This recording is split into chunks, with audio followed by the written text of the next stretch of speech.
There is a particular kind of exhaustion that comes not from working too hard, but from never quite feeling like the money is enough. And if you have ever sat at the end of a month wondering where everything went, despite doing what felt like all the right things, then what you are about to hear in the next 10 minutes might be the most clarifying financial conversation you have encountered in a long time. So stay with this until the very end, because the final rule is the one that quietly holds all the others together. Most people were never taught how money actually works in the context of a real life. Not in school, not at home, and often not even in the workplaces that pay them. And so they absorb a version of financial management that is built more on guilt and willpower than on structure and clarity. And that version tends to collapse under the ordinary pressures of living because guilt is not a system, and willpower was never designed to be a financial strategy. The minimalist approach to money is not about spending less for the sake of deprivation or turning your life into a spreadsheet that drains every moment of spontaneity.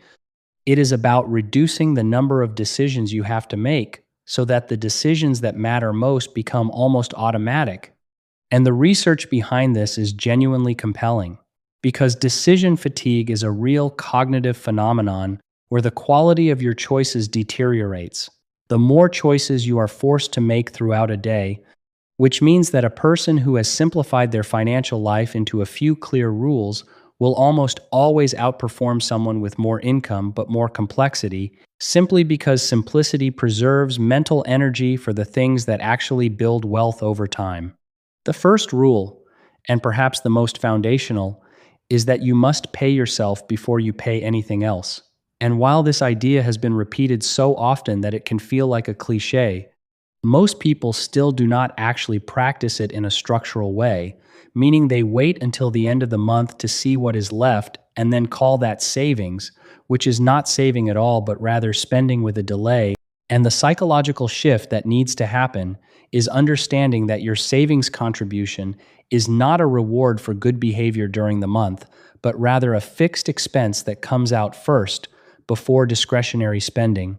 before entertainment, before anything optional. And when you treat it this way, the rest of your budget naturally adjusts around it rather than competing with it. The second rule is that you need a small, dedicated emergency fund that exists entirely outside your regular financial flow, not in the same account you use for groceries, not in an investment vehicle that requires time or paperwork to access, but in a plain, accessible savings account that you essentially pretend does not exist until the specific kind of emergency it was designed for actually arrives. And the reason this matters so profoundly is that without this buffer, every unexpected expense becomes a crisis that either goes onto a credit card or disrupts whatever savings rhythm you have managed to build. And the math on this over the course of several years is striking, because people without emergency funds spend a disproportionate amount of their lifetime income on interest payments and recovery cycles that would never have been necessary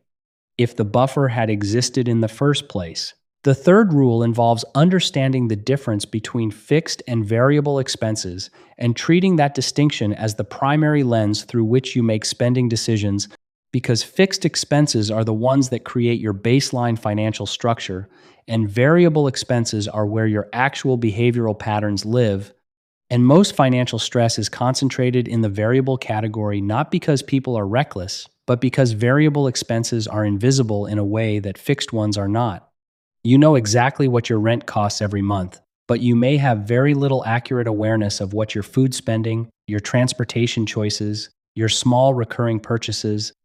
and your social spending actually add up to across 30 days. And gaining that visibility without judgment is far more effective than trying to cut aggressively in areas you have not yet clearly measured. The fourth rule is that debt is not all created equal, and your relationship to it needs to be calibrated accordingly, because high-interest consumer debt functions essentially as a negative investment with guaranteed returns working against you, and every month you carry a balance on a high-interest account, you are paying a premium that compounds in the wrong direction, while a low-interest mortgage on an appreciating asset operates in an entirely different financial category. And the minimalist rule here is simply to be ruthlessly clear about which category each of your debts belongs to, and to treat the high interest category as an emergency that deserves the same urgency you would give to any other financial crisis. Not because of shame or panic, but because the mathematics genuinely demand it. The fifth rule is to automate everything that can be automated. And this is where the minimalist philosophy becomes most practically powerful. Because a financial system that requires your daily attention and motivation is a system that will eventually fail during one of the many seasons of life when your attention and motivation are occupied elsewhere, but a system where your savings transfer happens automatically on payday, where your bills are paid without requiring a decision each month, where your investments are funded through scheduled contributions rather than discretionary choices.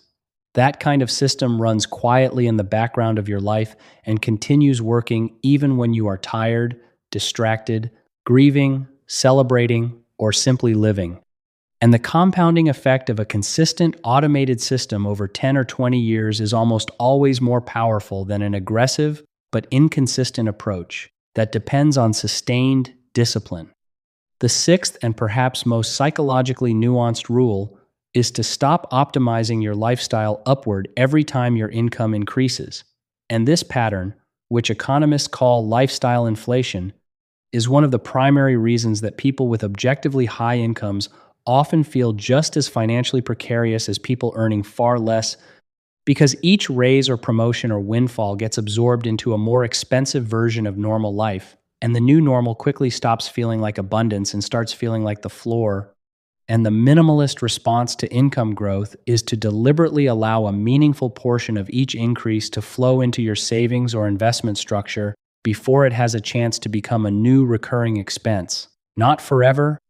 not rigidly, but as a consistent enough practice that your financial foundation grows in proportion to your earnings rather than your earnings, simply inflating the cost of maintaining your current life. The final rule, the one that holds all the others together, is identity.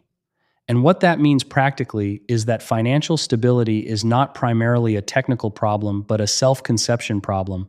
because the person who thinks of themselves as someone who is bad with money will find endless ways to confirm that story regardless of their income, while the person who has quietly, without drama, begun to think of themselves as someone who is building something patient and real will find that the rules above become less effortful over time, not because they have achieved perfection, but because the behaviors are beginning to feel like expressions of who they are rather than disciplines imposed from outside. And this shift is subtle, and it does not happen overnight, but it is the difference between a financial strategy and a financial life, between following rules and becoming someone for whom the rules are simply how things are done. And if this conversation gave you even one idea worth keeping, share it with someone who needs to hear it, leave a comment with the rule that resonated most, and subscribe if you want more content that treats your intelligence and your financial life with the same seriousness you already do. Money, in the end, is not the most interesting thing about any of this. The more interesting thing is what becomes possible when it stops being a source of chronic, low-level anxiety and starts being a quiet,